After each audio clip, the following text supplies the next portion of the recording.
D'Lo for boxing. Big shout out to the LDBC. As always, shout out to Marlo's Corner, Trey X, the whole block family.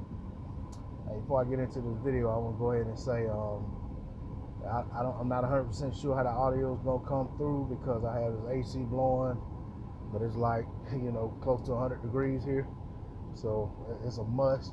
But I wanted to get this video out. I got something I want to say. So I'm gonna try my best to speak over the AC unit, speak over the wind coming from the AC, and hopefully you guys can hear me. But it's too hot in this truck not to have on the air conditioner, not to have it full blast. So I was on my phone and got a notification. I get notifications sometimes about stuff I may be interested in. You know how Google is, spying on everything we do. Anything you look at, they'll come back suggesting that you look at other stuff that's related to what you already looked at. So I got a notification from Google about an article that KeithThurman, about an interview KeithThurman did with Boxing Scene, and an article that was related to the interview. Well, in that particular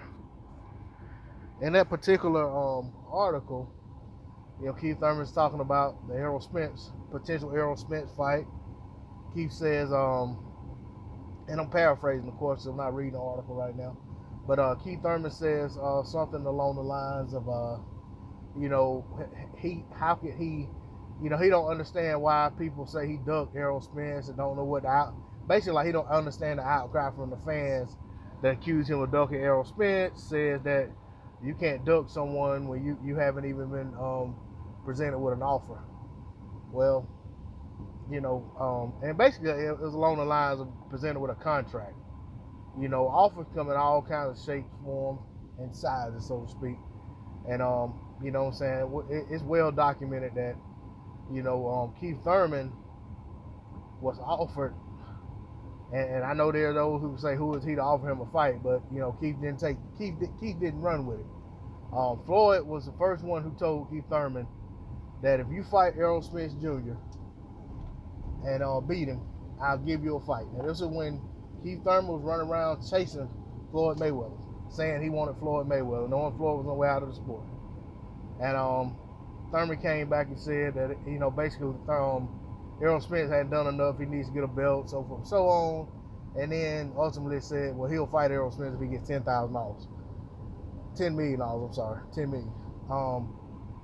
And pretty much from there, it's been one dismissal of Errol Spence after another when it comes to KeithThurman. Errol Spence did get that belt. He did beat Kell Brook, who KeithThurman seemed disinterested in fighting. And, that wasn't enough. So, yeah, KeithThurman, you are viewed as a duck. But that's not all he said. Keith also went on to say that Errol Spence Jr. needs to do more, that he needs to build his popularity more, and he wants to fight to build. And he went on to say that, basically, yeah, Errol Spence had a pay-per-view fight with Mikey Garcia that done respectable numbers, but Mikey Garcia was responsible for the turnout of the fight as well as the pay-per-view numbers. So basically, the 47,000 or however many people filed into Jerry's World was credit to Mikey Garcia. The 300,000+ pay-per-view subscriptions were credit to Mikey Garcia. So, it's like Errol Spence was just along for the ride, per KeithThurman. Keith, I'm not buying it, and I think I speak for a lot of other people who just aren't buying your excuses when it comes to Errol Spence Jr. We've seen the way you conduct yourself, and when you're in the presence of that man, we see how you respond whenever you're asked about him. Keith, you have to show me.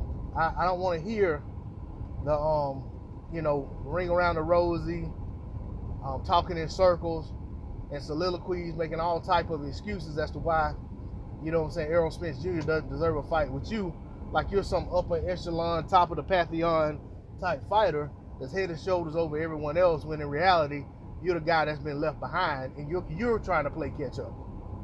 But because you got this Manny Pacquiao fight by default, because Pacquiao didn't want to fight Errol Spence Jr. either, now all of a sudden you're back on your high horse thinking that you know, all roads lead to Keith Thurman. Keith, you need to wake up and smell the roses. Reality has to set in at some point that what you're doing to your legacy is not a good thing.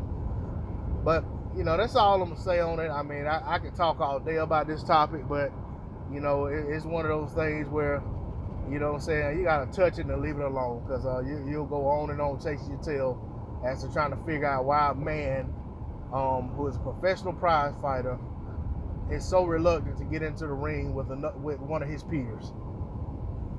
But that's all I'm going to say on it. It's D-Lo404 Boxing.